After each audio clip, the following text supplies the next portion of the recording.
Lance Lai is the founder of Accountancy Invest and is the Chief Investment Advisor of ACE Capital Trust. Lance is the reader of the charts and he's been on the money in recent years. So let's just see what his charts are telling him right now. Okay, well, Peter, what I've brought up here is the US S&P 500.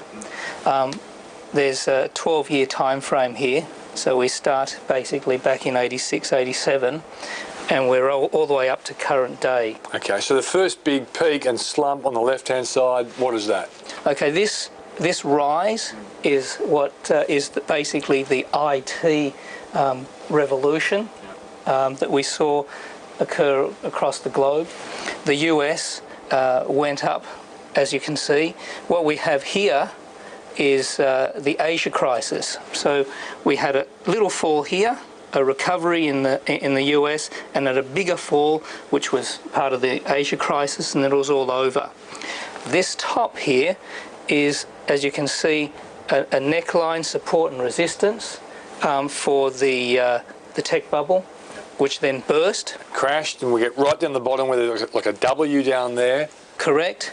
So we had intervening there September 11, and as September 11 broke, there was a slight recovery, and then war broke out.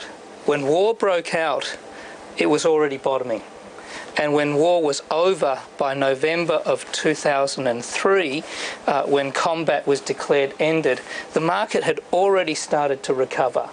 And there was this reflation process, which now reflated into what we see. So we hit the top. What was the top on the S&P 500? 1,576. Okay, and we've slumped right down to around the 800 mark now. Is that right? Well, it hit actually a low of 740, Peter. That low was reached in the week of the 20th of November, 2008. Yeah. The time from here to here has taken 13 months. And so what we see on the right extreme part is where your finger is now, is the market's going up and down trying to form a bottom. But what are you seeing about this bottom? Is it convincing? I don't think it's over, Peter. Last time we spoke of a marker of 961. I've still got that marker there. We retested had a go at 961, and only last a week ago, we got as high as a month ago, sorry, got as high as 944. 944 marked, in my mind, a retest of the 961.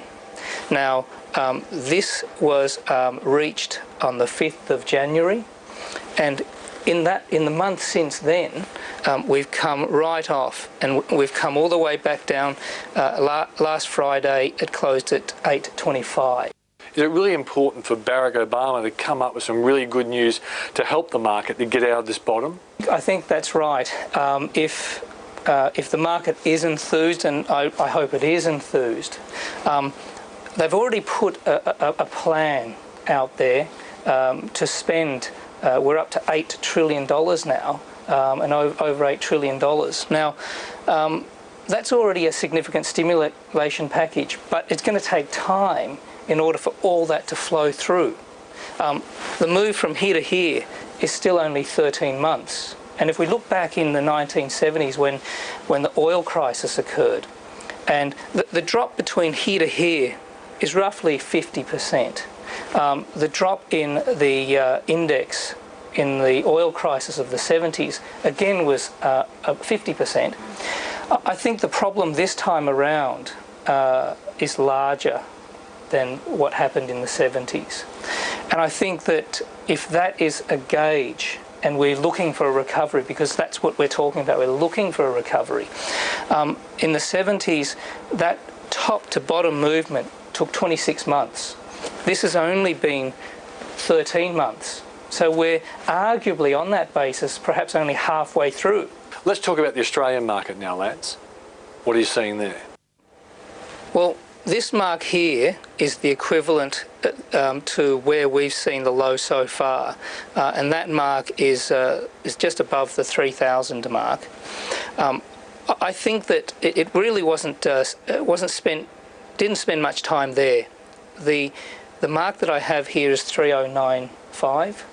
and that is the equivalent to the 740 as a first place where I think we need to go to. So we need to go obviously down a bit further from where we are now. Is this the bottoming process?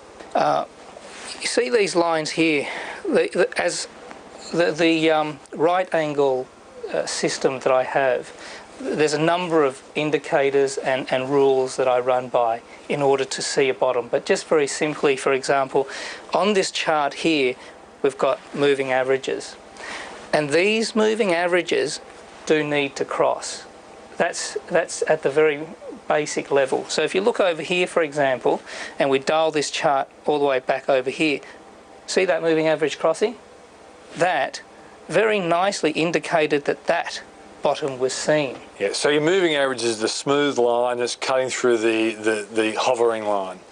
That's right. You've got one smooth line here, and then you've got a more jagged line that follows the price action. So you want the jagged line to cut through the moving average to feel confident that you're making a decent bottom. And the jagged line, as you put it, is all the way down here at the moment, and the smooth line is up here, which at the very least means that we need to mark more time. And so ultimately the quality and the volume of good news has to come through to change the direction from what you're seeing. And I think there needs to be a washing through. I think today on the news we've got Rio talking about selling up to $10 billion worth of assets to Chinalco. I think that type of news of flushing assets through will be what is needed. Now, in a funny sort of way, the index is slightly buoyed by this, so it's already ahead of itself. But I think there's more to go. And of course the Obama stimulation, that's going to be a major mover on Wall Street because we follow Wall Street. Absolutely. I mean, to the day that our peak was up here, to the day was the peak in the US.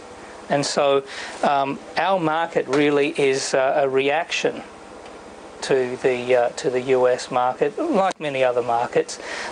We have our individual characteristics, but I think that the US really does need to recover.